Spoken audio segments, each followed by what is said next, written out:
नमस्कार, नंदाज किचनमध्ये तुमचं स्वागत आहे। कुठलीही पूर्वतयारी न करता, रवा भिजत न घालता, तेलाचा एक थेंबही न टाकता रव्याचे एकदम खुसखुशीत, कुरकुरीत आणि अगदी दुपटीने फुलणारे आज आपण रवा पळी पापड बनवणार आहोत। तर चला जराही वेळ न घालवता आपण आजच्या रेसिपीला सुरुवात करूया। त्यासाठी इथे मी एकदम बारीक रवा घेतलेला आहे। रवा जर मोजून घेतला तर पाण्याचेही प्रमाण योग्य घेता येतं, त्यामुळे इथे रवा मोजून घेणार आहे। इथे मी 4 कप रवा घेतलाय। वजनी प्रमाण म्हणाल तर 1 किलो हा रवा आहे। रव्याचे पांढरे शुभ्र पापड हवेत म्हणून रवा 2 पाण्याने स्वच्छ धुवून घ्यायचा। रवा जर आपण लगेच धुतला तर हा बारीक रवा आहे, पाण्याबरोबर हा रवाही पडला जाईल, म्हणून त्यासाठी रवा थोडा वेळ असंच ठेवायचं। त्यामुळे काय होईल, हा रवा पाण्याखाली बसला जाईल आणि बाकीचं वरचं पाणी काढता येईल। तोपर्यंत आपण रवा भिजण्यासाठी पाणी उकळण्यास ठेवायचंय। तर ज्या कपाने आपण रवा घेतला होता त्याच कपाने पाणीही आपण मोजूनच घेणार आहोत। तर इथे मी रव्याच्या 5 पटीने पाणी घेणार आहे, म्हणजेच 1 कप रव्याला 5 कप पाणी टाकायचे। इथे मी 4 कप रवा घेतलेला आहे, त्यासाठी 20 कप पाणी मोजून घेतलंय। हे एकदम योग्य आणि परफेक्ट प्रमाण आहे। आता ह्या पाण्याला चांगली उकळी येऊ द्यायची।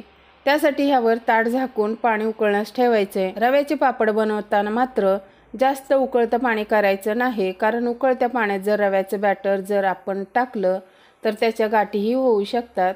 त्यामुळे असं मीडियम गरम पाणी करून घ्यायचंय। आता ह्या पाण्यामध्ये 1 चमचा मीठ आणि 1 चमचा पापड खार टाकायचा आहे। ह्यापेक्षा जास्त मीठ आणि पापड खार टाकायचा नाही, नाहीतर पापड खारटही होऊ शकतात। आता ह्या रव्यातलं पाणी काढून टाकूयात। रवा थोडाच वेळ पाण्यात ठेवला तर लगेच पहा मस्त भिजलेला आहे। आता हे थोडं थोडं करून रव्याचं बॅटर चमच्याने पाण्यात टाकून घ्यायचंय।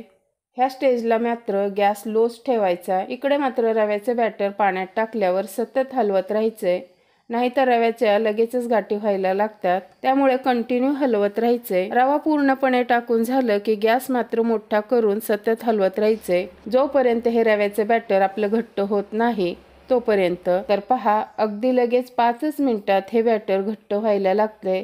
सतत हलवत राहिल्याने बघू शकता रव्याच्या अजिबात गाठी वगैरे झालेल्या नाहीत। मस्त हे मिश्रण एकसारखं झालेलं आहे। आता ह्या स्टेजला काय करायचं, वरती झाकण ठेवून एक अर्धा तास ठेवायचं। गॅस मात्र ह्या स्टेजला लो करून झाकून ठेवायचंय। अधेमध्ये 5 ते 10 मिनिटाला झाकण उघडून चांगलं एक वेळेस हलवून घ्यायचंय आणि नंतर लगेच झाकण ठेवून द्यायचंय। असं 2 ते 3 वेळेस अर्ध्या तासामध्ये करायचंय। तर पहा अर्ध्या तासाने झाकण उघडून दाखवते, बघू शकता मस्त हे पापडाचं बॅटर शिजलेलं आहे।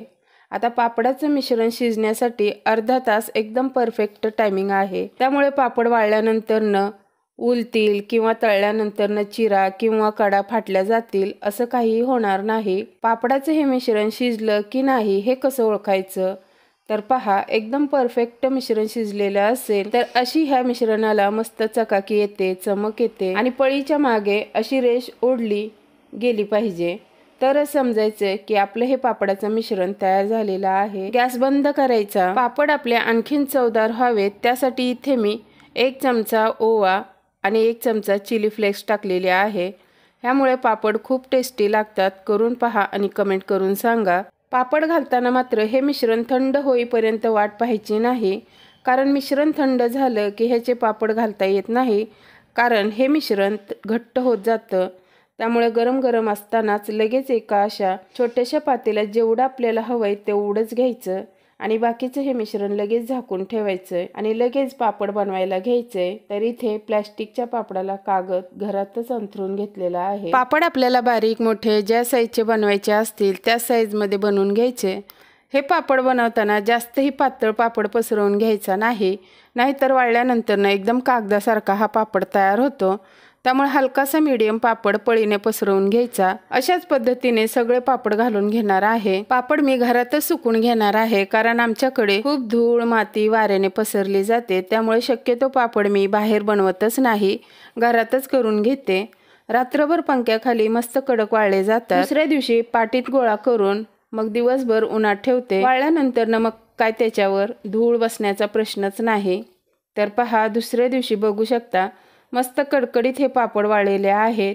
एकदम काचेसारखा हा ट्रान्सफर पापड तयार झालेला आहे। बघू शकता रव्याचे मिश्रण एकदम परफेक्ट शिजल्याने बघू शकता पापड आपले अजिबात तुटले नाही किंवा ते मध्येच फाटलेही नाही किंवा त्याच्या कडाही चिरल्या गेलेल्या नाहीत। एकदम मस्त हा पापड तयार झालेला आहे।